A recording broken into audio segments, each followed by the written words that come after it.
Now today let's start with chapter number 3, natural vegetation and wildlife. So in this chapter we will study about natural vegetation and wildlife. ये क्या है आपके renewable natural resources हैं that are vital for continued existence of human being. So natural vegetation refers to plant community, right, which grows naturally without human aid and has left undisturbed by human for long time. Flora means plant life, fauna means animal life. They are the part of natural vegetation. So natural vegetation and wildlife of a region exist only in a narrow zone, जिसको आप क्या कहते हो biosphere, right? Plants, human and animals, they are the essential part of biosphere. They are interrelated and interdependent. ये life supporting system है, which is broadly known as ecosystem. Major vegetation type of the earth may be grouped as forest, grasses and shrubs. Their distribution around the world is governed mainly by the availability of moisture. Forests are found in humid climate, grasses are found in region in moderate rainfall. Now what is natural vegetation? So it's a cluster of plant species growing together in a certain region. They germinate, grow and exist together according to some climatic elements. It's a temperature or moisture. What it produces? Oxygen we breathe and gives us fruits, nuts, timber, latex, oil, gum, turpentine oil, medicinal plants, right? So wildlife, it ranges from single celled amoeba to large elephant. एक छोटा सा amoeba के साथ साथ जो बड़े animals होते हैं, elephant, giraffe. It animals, birds, insects, animals, aquatic animal. इनके बीच में क्या है? Close relationship है wildlife और vegetation के बीच. Natural vegetation of a place is suitable habitat for a particular wild. ये क्या provide करता है? Safe space for normal growth. Though animal moves from place to place, each species can rise to limited range of climatic conditions, and their physical build, color, eating habits, all are adapted to their environment. Milk, wool are provided by the wildlife.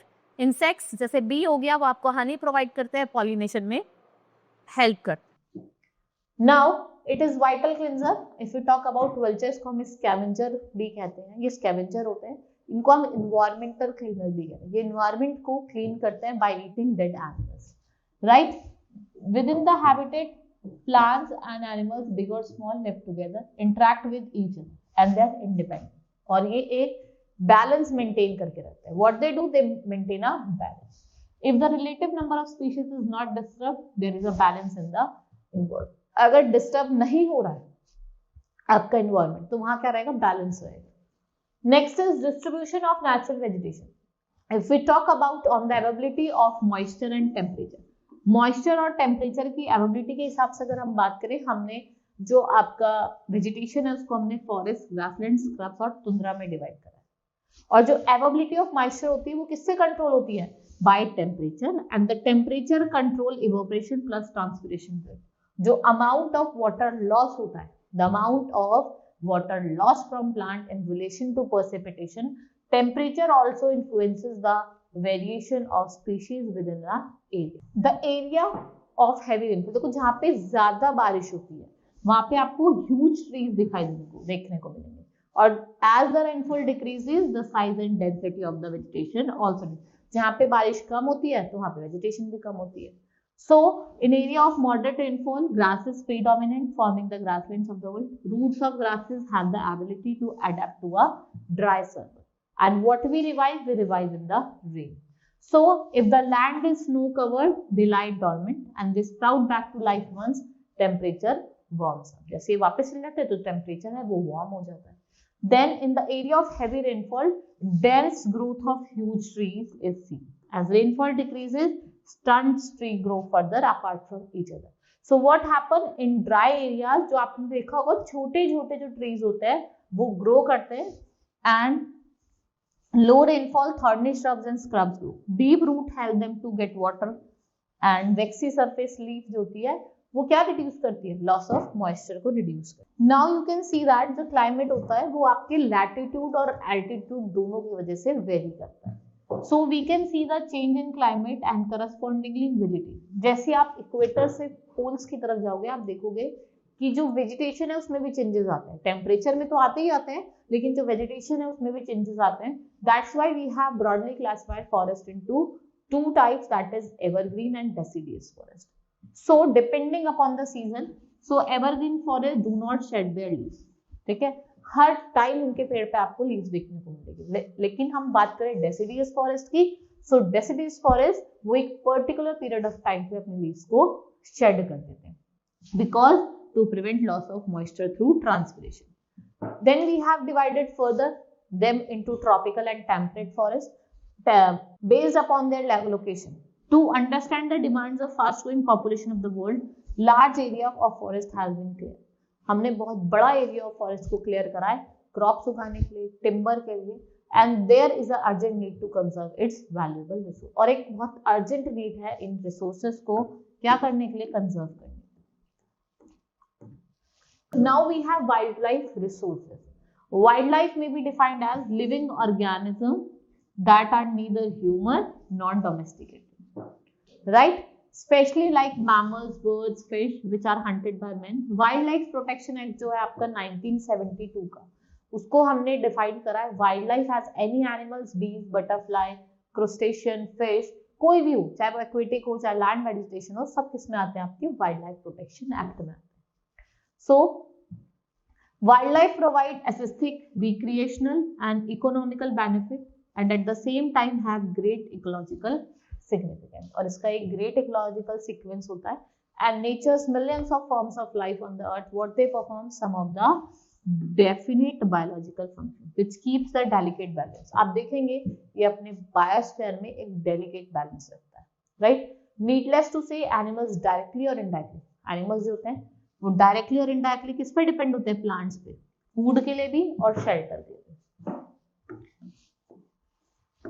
Next is today human activities pose the greatest danger to wildlife and their natural habitat. Over 600 species are officially acknowledged to be endangered, और जो इनका greater damage है that has been caused by cutting of forest, construction of roads, railways, industrial complex cities, and their natural population tends to be quite small because each individual required more territory। देखो सबको ही चाहिए रहने के लिए territory, सबको ही चाहिए, जिससे क्या होता है आपके भाई डेंजर हो रहा है वाइल्ड लाइफ को, भाई पेड़ वगैरह काटेंगे तो क्या हो रहा है, वाइल्ड लाइफ को डेंजर हो रहा है। Now conservation of natural vegetation and wildlife. Now how you can conserve the natural vegetation and wildlife. For that forest क्या है आपके नेचुरल हैबिटेट्स हैं for plants and animals. Plants give shelter to the animals and together they maintain ecosystem. देखो एक तो plants होते हैं वो शेल्टर देते हैं, शेल्टर देते हैं एनिमल्स को, उसके साथ साथ आपका जो बैलेंस है उसको मेंटेन करके रखते हैं। There is a balanced environment if the relative number of species is not distributed. Forests are great natural resources. Human interference and changes of climate causes destruction. इससे क्या होता है, natural vegetation and wildlife दोनों का destruction होता है। Many species have become endangered and some are on the verge of extinction. देखो बहुत ज्यादा तो क्या हुई, species endangered हो गई, और कुछ species ऐसी है जो एक extinction के stage में वो खत्म ही होने वाली है।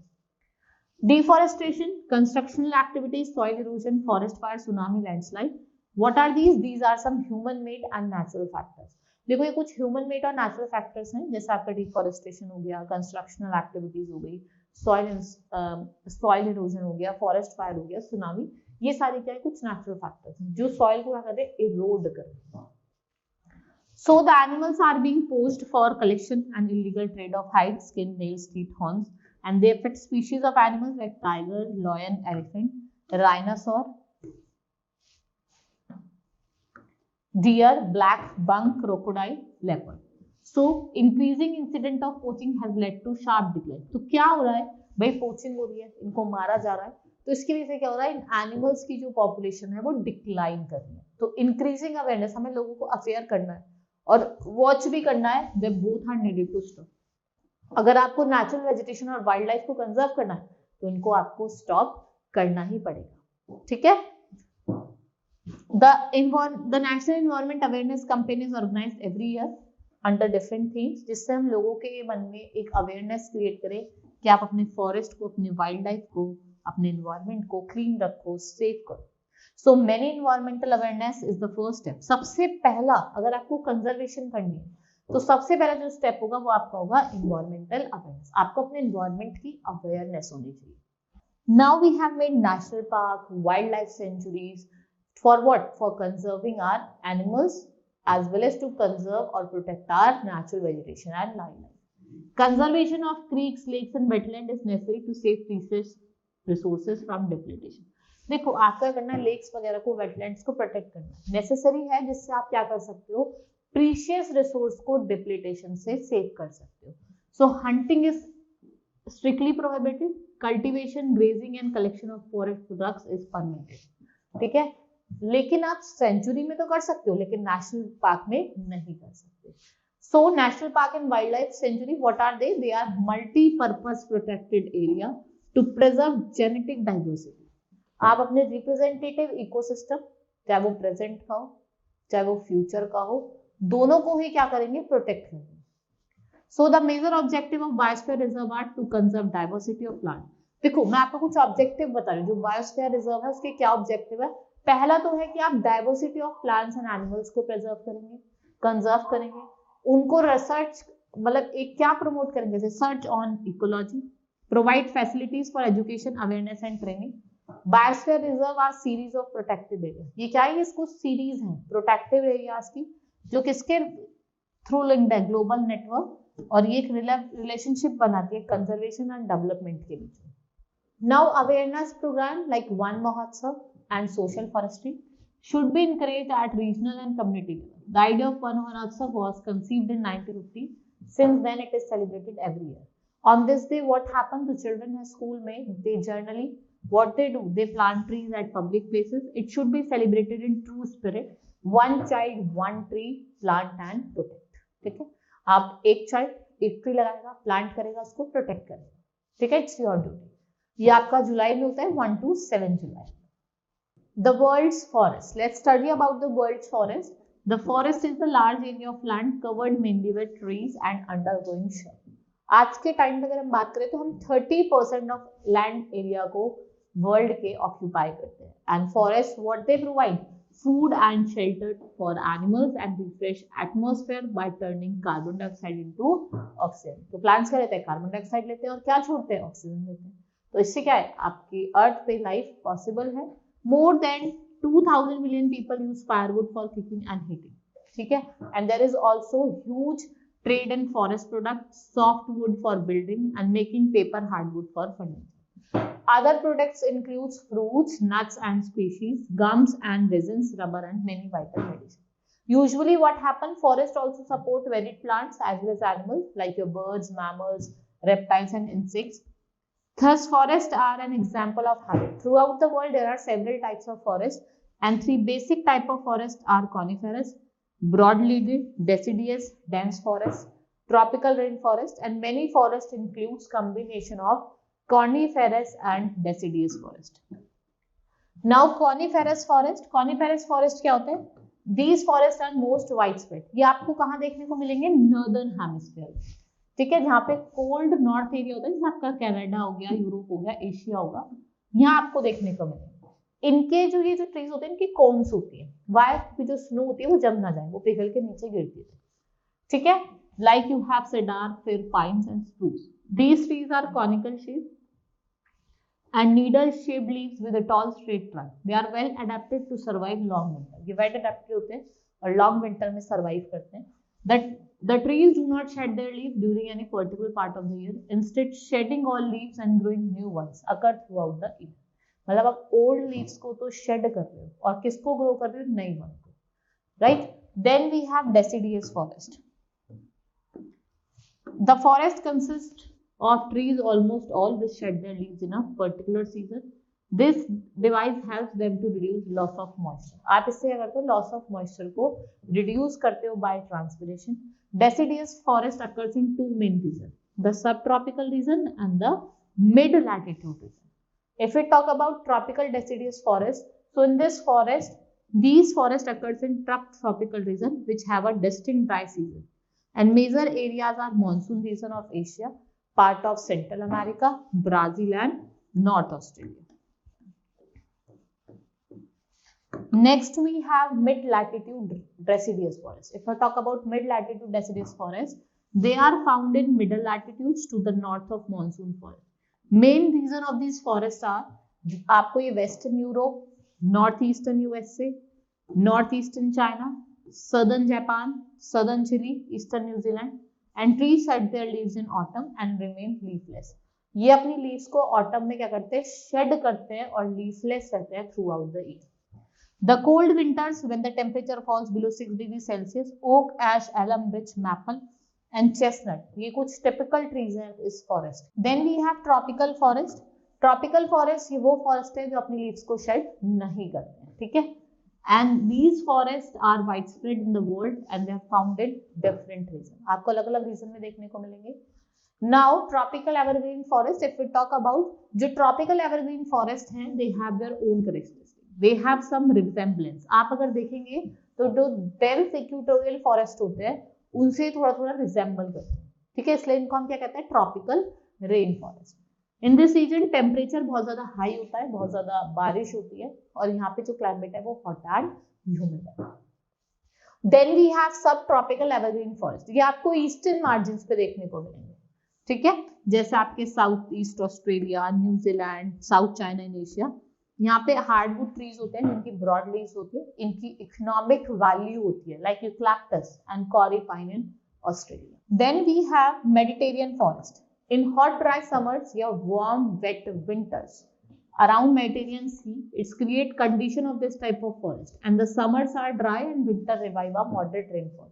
और वो कितना होता है, 100 centimeter. The forest consists widely spaced trees with shrubs growing between them, and they are adapted to withstand dry summer without shedding their leaves. They have thick bark and spiny waxy or small leaves to reduce loss of moisture by transpiration. इनकी जो roots होती है वो long होती हैं, जो water को tap करती हैं from depths underground.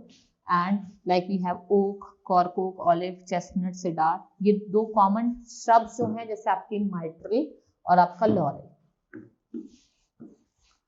Then we have subarctic evergreen forest. If we talk about subarctic evergreen forest, so in this forest make greatest strength. ये continuous forest है world between 55 degree and 60 knot, and this belt ranging from 1600 to 2400 kilometer in width, from and girdles the earth for distance of 20,000 kilometer over the north polar region. Right? चाहे वो आपका Europe का हो, एशिया का हो, north pole region हो, एशिया और north America हो. Forest consist of coniferous tree, more common of which are pine, fir, spruce और larch. These are the common. Now let's see the grasslands. Let's study about the grassland. We have two types of grassland, tropical और temperate grassland. Now grasslands, what are these? These are the large area of flat or gently rolling land covered with grasses. और ये क्या देते हैं, ये trees और bushes को scatter करते हैं, and they are found between dry rainless desert and the dense wet forest. इनको हम डिफाइन करते हैं as a wet and dry season. So the grass grow quickly. So different types of grass grow all over the world and they may be divided into two major kinds. First is tropical grassland and mid latitude grassland. So what is tropical grassland? It occur on either side of the equator in the interior of the Guiana Highlands. कहाँ पे? South America, Sudan countries of Africa. All these areas have burning desert on one side and steaming forest on the desert on the other side. ठीक है? एक तरफ आपका कैसा होता है, burning desert होता है. Now यहाँ पे हाई टेम्परेचर होता है, रेनफॉल 40 to 80 सेंटीमीटर का होता है. राइट? सो आप देखेंगे the grasses grow rapidly in hot season but often wither in the dry season, और वो एक हाइट 2 मीटर की हाइट तक पहुंच जाता है. Now mid latitude grassland. These grasslands occur in the interior of the continent. ये आपके कॉन्टिनेंट के इंटीरियर में होते हैं. And in the middle latitudes which receive moderate rainfall. They are known by different name like steppes in Eurasia, prairies in North America. ये आपको learn करना है. Pampas in Argentina, Veld in South America, Downs in Australia. ठीक है? यहाँ पे severe winter होती है. In this type of in grasslands we have severe winter. जो ground होता है वो frozen होता है और often snow covered होता है, मतलब बर्फ से घिरा हुआ होता है. Right? In early summer, the land turns into sea of grass, brightened with flowering buds, and they have scattered trees and shrubs. And the prairies, steppes, and downs they have largely cleared and brought under cultivation.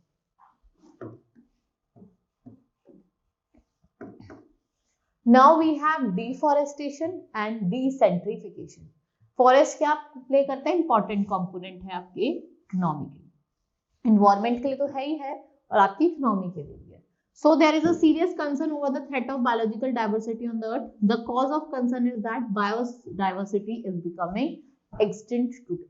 किसकी वजह से? Due to human interference. Human interference की वजह से in this age of industry and urbanization the growing population is converting. देखो forest, भाई population बढ़ रही है तो ज्यादा घर चाहिए लोगों को रहने के लिए, तो हम फॉरेस्ट को क्लियर करते हैं. किसके लिए? लैंड के लिए, बैरन लैंड के लिए, जिससे हम उस पर क्या बना सके? घर बना सके. And all the activities that channel resources have led to rapid shrinking of world forest cover, desertification on unprecedented scale with serious negative effect on environment and global climate. Overgrazing by cattle, the trees felling in some areas, these have resulted in large deforestation. You can see forest fire जो है वो natural enemy है forest का. Next we have conservation and management of the forest. How you can conserve and manage your forest.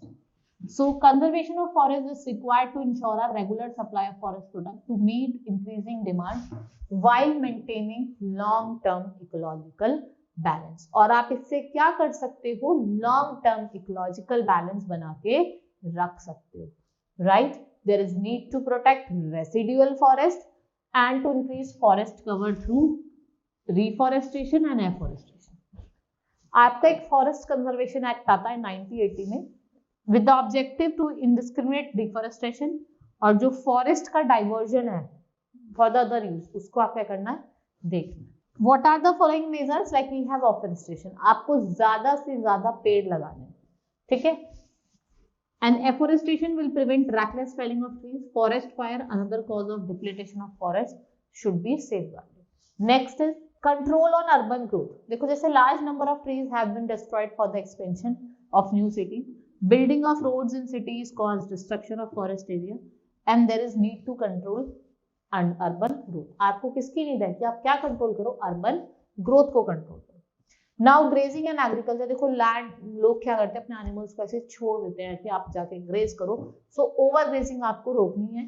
So grazing and agriculture practices like shifting cultivation which causes forest land to wither and there should be control on grazing of domestic animals. जो भी domestic animals होते हैं उनकी grazing को आपको control करना.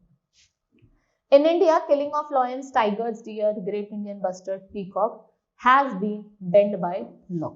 अब इनको हमने क्या करा? बैन कर दिया है. किसके थ्रू? लॉ के थ्रू. फिर एक आपका आता है वाइल्ड लाइफ प्रोटेक्शन एक्ट 1972 और forest conservation act 1982. It already in existence. उसके साथ आपका साइट्स होता है, कंजर्वेशन होता है, इंटरनेशनल ट्रेड और endangered species of wild life flora and flora. ये एक तरीके का इंटरनेशनल एग्रीमेंट है, ठीक है. It aims to ensure international trade. इससे क्या होता है? आप इंटरनेशनल ट्रेड कर सकते हो वाइल्ड एनिमल का, but plant does not threaten their survival, ठीक है. So around 5000 species of animals and 28,000 of species are plants are protected. जैसे आपका बियर हो गया, डॉल्फिन हो गया, कोरल्स हो गया, कैक्टी हो गया, ऑर्चिड्स हो गया. Many countries have passed law such as trade as well as killing of certain birds and animals are illegal. Individual scheme like Project Tiger, Project Rhino, National Natural Resources Management System and other benefits of forest and wildlife are also in operation to be undertaken from time to time. आपको इनको क्या करना है? Government को बार बार इसको देखना चाहिए कि क्या हो रहा है, कैसे हो रहा है, सही भी हो रहा है, मतलब आपको कुछ मेजर्स लेने चाहिए. फिर आता है हमारा प्रोजेक्ट टाइगर, जिसमें 1970 में बैन लगा दिया था टाइगर्स पे, उनकी पोचिंग करने. India was the home of more than 40,000 tiger and it is about 2028 tiger reserve. In 1970 ban on tigers hunting was imposed. Meanwhile जो first ever all Indian tiger census है वो conduct हुआ था कहाँ? 1972. The existence was only 1872 tigers. Afterward, Project Tiger was launched in 1973 and 74, जिससे आप क्या save भी कर सकते हो और टाइगर्स को ब्रीड भी कर सकते हो. The population of tiger in all 20 states reserve in 2003 was 576, and the reason is clear. Demand of tiger body part in global market and degradation हुआ टाइगर के हैबिटेट का, जिससे जो आप देखते हैं मेन और एनिमल, अब वो क्या लगे भाई, उनका जो घर था वो तो उजाड़ दिया, तो वो अब सड़क पे आने लगे, वो मेंस को इफेक्ट करने लगे, ठीक है, मारने लगे. And the reason that poaching of tiger is going on, and tiger reserves are a part of national parks or separate reserve. ठीक है, ये किसके पार्ट है, नेशनल पार्क और कुछ separate region. Now chapter has been completed. Hope you understood. Now let's meet in the next class. Thank you.